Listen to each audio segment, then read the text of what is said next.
यति बेला सामाजिक सञ्जालमा शर्मिला भर्सेस शर्मिला श्रेष्ठ बीच घम्सा घम्सी चलिरहेको त तपाईँहरूलाई थाहै छ साथीहरू। हरेक मोडमा हरेक पलमा नयाँ नयाँ ट्विस्टहरू आइरहेका छन्।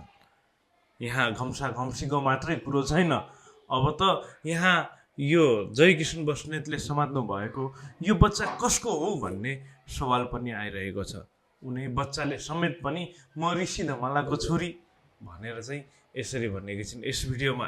भिडियोलाई अन्तसम्म हेर्नुहोला, त्यसपछि अन्य कुरा त हामी गर्ने नै छौँ। मेरो भान्जी छ यहाँ उभि मुस्कान वाइबा होइन, यसलाई सानो हुँदाखेरि यसले ल्याएर पालेको मलाई थाहा छ क्या। हाम्रो मुना अधिकारी मेरो बहिनी हो, उसले मसँग टिका लाउँछ होइन, उसलाई थाहा छ। फेरि यसको अगाडि त भन्यो कि नभन्नु है, नभन्नु होला। तर एउटा कुरो उसले पाले, तर अहिले उसको आफ्नै आमा बाउ भए पनि शर्मिलाले जति माया गर्दैन थियो होला। यो भान्जीलाई यसले यति खर्च गरेको छ, त्यो मै हो भन्ने करोडपति अरबपतिको बच्चाहरूले जे जति सुख सुविधा भोगेर बसेको छ नि, यसले त्यही पाइरहेछ। तर यहाँ यसमा नि यसले गाली पाइरहेको हुन्छ क्या। यो यसकै छोरी हो, ऋषि धमलाको छोरी हो भन्छ।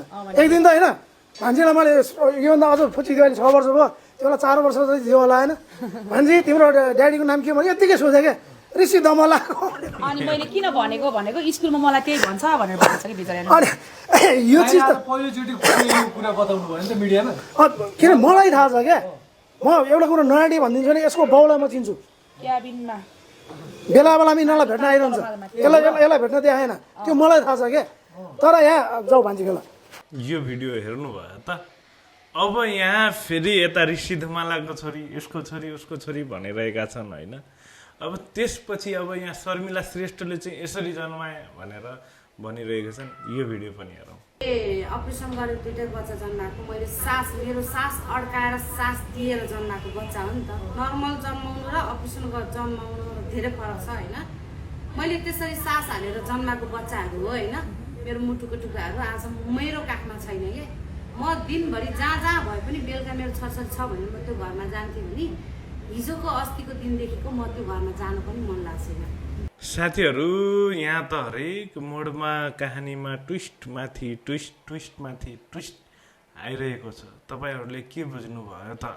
बुझ्नुभएको छ भने कृपया कमेन्ट बक्समा कमेन्ट गर्दै जानुहोला। हस्पिटलमा रहन्जेल शर्मिला वाइबाले ठाडो धम्की भने शर्मिला श्रेष्ठलाई छातीमा गोली हान्छु भनेर यसरी धम्की दिइरहेकी छिन् साथीहरू। अब चाहिँ शर्मिला वाइबा हस्पिटलैबाट डिस्चार्ज भइसकेकी छिन्। अब चाहिँ के हुन्छ होला त? अब साँच्चीकै गोली ठोक्सिन होला त? अब के हुन्छ त? कहानीमा के ट्विस्ट आउँछ त भनेर यदि तपाईँहरूले बुझ्नु भएको छ भने कमेन्ट बक्समा कमेन्ट गर्दै जानुहोला र यस भिडियोलाई सेयर पनि गरिदिनु होला।